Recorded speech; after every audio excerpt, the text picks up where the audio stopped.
دراصل دوستو یہ کہانی ہے ادونیہ نام کے ایک ایسے انسان کی کہ جو رشتے میں جہاں ایک طرف ایک مشہور پیغمبر یعنی کہ حضرت داؤد علیہ السلام کا بیٹا ہوا کرتا تھا تو وہیں دوسری طرف حضرت سلیمان علیہ السلام کا بھائی بھی ہوا کرتا تھا۔ یاد رہے کہ یہ وہی حضرت داؤد علیہ السلام اور حضرت سلیمان علیہ السلام ہیں کہ جن کو اسلام کے ساتھ ساتھ یہودیوں اور عیسائیوں میں بھی حد سے زیادہ اہمیت دی جاتی ہے۔ ان تینوں ہی مذہبوں کی کتابوں میں نہ صرف ان دونوں نبیوں کا خوب بڑھ چڑھ کر نام آیا ہے بلکہ ان کو الگ الگ نام سے بھی جانا جاتا ہے، کیونکہ جہاں ایک طرف مسلمان ان دونوں ہی نبیوں کو حضرت داؤد اور حضرت سلیمان علیہ السلام کے نام سے جانتے ہیں تو وہیں دوسری طرف عیسائی اور یہودی ان کو ڈیوڈ اور سولومن کے نام سے پکارتے ہیں۔ یاد رہے دوستو، ادونیہ اور حضرت سلیمان علیہ السلام آپس میں بھائی ضرور تھے مگر یہ دونوں سگے بھائی نہیں تھے۔ اس کی وجہ یہ تھی کہ کیونکہ یہ دونوں حضرت داؤد علیہ السلام کی الگ الگ بیویوں سے تھے۔ ادونیہ نام کا یہ انسان خوبصورت تو تھا ہی اور ساتھ ہی ساتھ بے انتہا طاقتور بھی تھا، اور اس کی بچپن سے ہی یہ خواہش تھی کہ اپنے والد یعنی فادر حضرت داؤد علیہ السلام کے بعد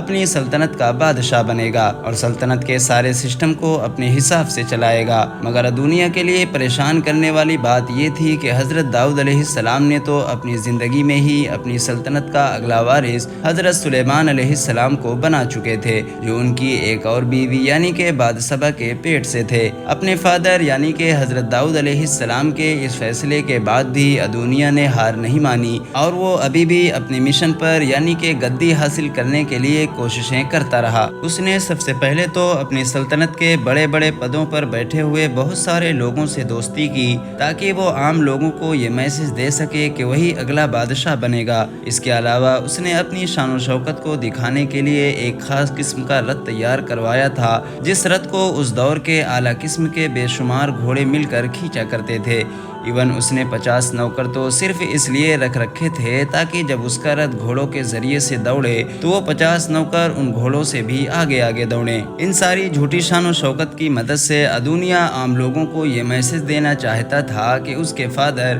یعنی کہ حضرت داؤد علیہ السلام کے بعد اس سلطنت میں اس جیسا کوئی بھی نہیں ہے، اور اب دھیرے دھیرے بڑے بڑے لوگوں کے ساتھ اس کی دوستی کی وجہ سے اور اس طرح کی جھوٹی شان و شوکت کو دکھانے کی وجہ سے عام لوگوں کو یہ لگنے بھی لگا تھا کہ شاید حضرت داؤد علیہ السلام کے بعد ان کی سلطنت کا وارث کوئی اور نہیں بلکہ ادونیہ ہی بنے گا۔ بنی اسرائیل کے عام لوگوں کا یہ گمان اس وقت یقین میں بدل گیا تھا کہ جب ایک دن ادونیہ نے بنی اسرائیل کی مقدس قربان گاہ پر جا کر تمام سلطنت سے لائی گئی اعلیٰ قسم کے بھیڑوں، بچڑوں اور اس طرح کے سبھی جانوروں کی قربانی دے دی۔ اب تو عام لوگ یہی سمجھنے لگے تھے کہ ہو نہ ہو اب ادونیہ ہی سلطنت کا اگلا حکمران بنے گا۔ جس وقت ادونیہ نے یہ کام کیا تھا اس وقت اس محفل میں حضرت داؤد علیہ السلام کے کچھ خاص وفاداروں کو چھوڑ کر اور حضرت سلیمان علیہ السلام کو چھوڑ کر لگ بھگ سبھی لوگ موجود تھے، یعنی سلطنت کے سارے طاقتور اور مشہور لوگ۔ اس کے علاوہ ادونیہ کے باقی سارے بھائی بھی موجود تھے۔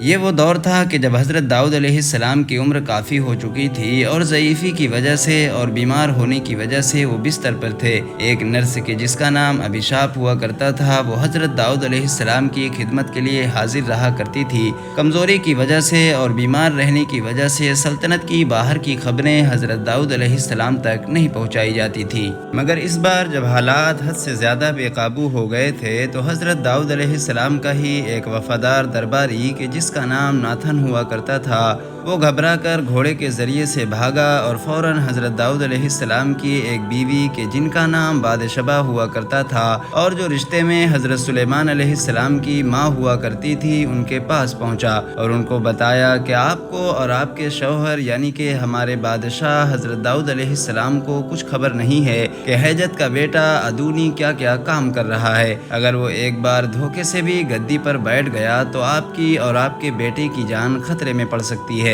لہٰذا آپ فوراً حضرت داؤد علیہ السلام کے پاس پہنچیے اور ان کو ان تمام حالات سے باخبر کیجیے۔ بادشاہ یعنی حضرت سلیمان علیہ السلام کی ماں ناتھن کے مشورے پر فوراً حضرت داؤد علیہ السلام کے پاس پہنچی اور ان کو ان تمام کاموں کے بارے میں بتایا کہ جو کام ادونیہ کی طرف سے لگاتار اپنے آپ کو بادشاہ ثابت کرنے کے لیے کیے جا رہے تھے، اور ساتھ ہی ساتھ اپنے شوہر یعنی کہ حضرت داؤد علیہ السلام کو انہوں نے ان کا وعدہ بھی یاد کرایا کہ جس وعدے کے مطابق حضرت سلیمان علیہ السلام کو ہی ان کے بعد سلطنت کا اگلا حکمران بننا تھا، لہٰذا حضرت داؤد علیہ السلام نے جب یہ ساری چیزیں سنی تو فوراً وہ بھی فکر میں پڑ گئے۔ انہوں نے سب سے پہلے تو اپنے آپ کو مطمئن کرنے کے لیے ناتھن کو خود اپنے کمرے میں بلایا اور اس کے بعد اس سے پوچھا کہ بتاؤ باہر کے حالات کیا ہیں۔ ناتھن نے بالکل ورڈ بائی ورڈ وہ ساری چیزیں بتائی کہ جو پہلے سے ہی حضرت سلیمان علیہ السلام کی ماں کو بتا چکا تھا۔ لہٰذا اب حضرت داؤد علیہ السلام نے اپنے کچھ ساتھیوں کو اور وفادار دوستوں کو اپنے پاس بلایا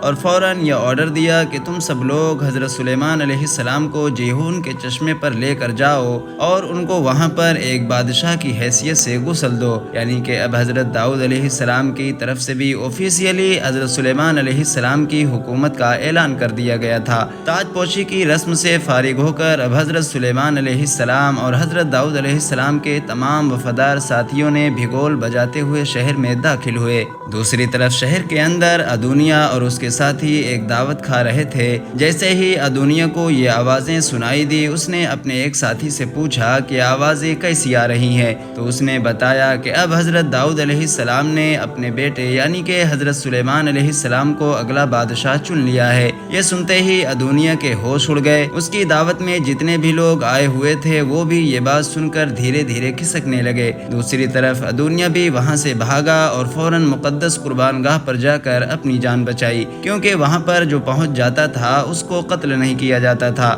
بعد میں جب ادونیا کو حضرت سلیمان علیہ السلام کے سامنے پیش کیا گیا تھا تو ادونیا نے اپنی جان کی بھیک مانگنا شروع کر دی اور حضرت سلیمان علیہ السلام سے کہا کہ آپ کسی طرح سے میری جان بخش دیجئے۔ اس پر حضرت سلیمان علیہ السلام نے یہ جواب دیا کہ اگر ادونیا اپنے آپ کو ایک اچھا آدمی بتائے تو میں یہ وعدہ کرتا ہوں کہ اس کے ایک بال کو بھی نقصان نہیں پہنچایا جائے گا، مگر اس نے آئندہ میں بھی اگر تخت و تاج کا لالچ نہیں چھوڑا تو پھر میں یقینی طور پر اس کو قتل کر دوں گا۔ لہٰذا وقتی طور پر تو ادونیا نے اپنی جان بچانے کی خاطر حضرت سلیمان علیہ السلام سے یہ وعدہ کر ہی لیا، مگر دل ہی دل میں وہ ابھی بھی حضرت سلیمان علیہ السلام سے نفرت کیا کرتا تھا اور اپنے آپ کو ہی بنی اسرائیل کا اصلی بادشاہ سمجھا کرتا تھا اور بس موقع کی تلاش میں رہا کرتا تھا۔ اور آخرکار اس کو ایک دن یہ موقع مل ہی گیا اور اس بار وہ حضرت سلیمان علیہ السلام کی ماں کے پاس پہنچا اور ان سے یہ درخواست کی کہ دراصل وہ ابیشاپ نامی لڑکی سے شادی کرنا چاہتا ہے کہ جو لڑکی حضرت داؤد علیہ السلام کے آخری دنوں میں ان کا خیال رکھا کرتی تھی اور ان کی بے انتہا خدمت کیا کرتی تھی۔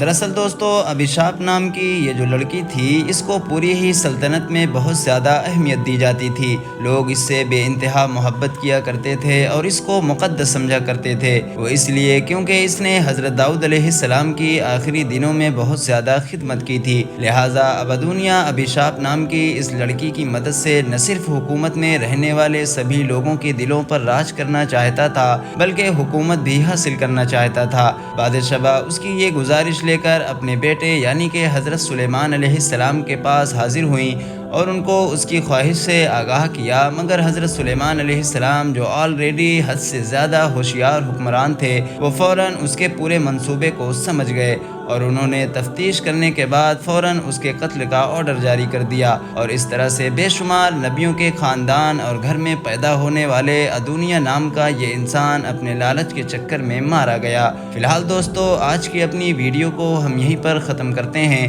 ویڈیو پسند آنے کی صورت میں نہ صرف ویڈیو کو لائک کریں بلکہ اپنے دوست احباب رشتہ داروں کے ساتھ بھی ضرور شیئر کریں۔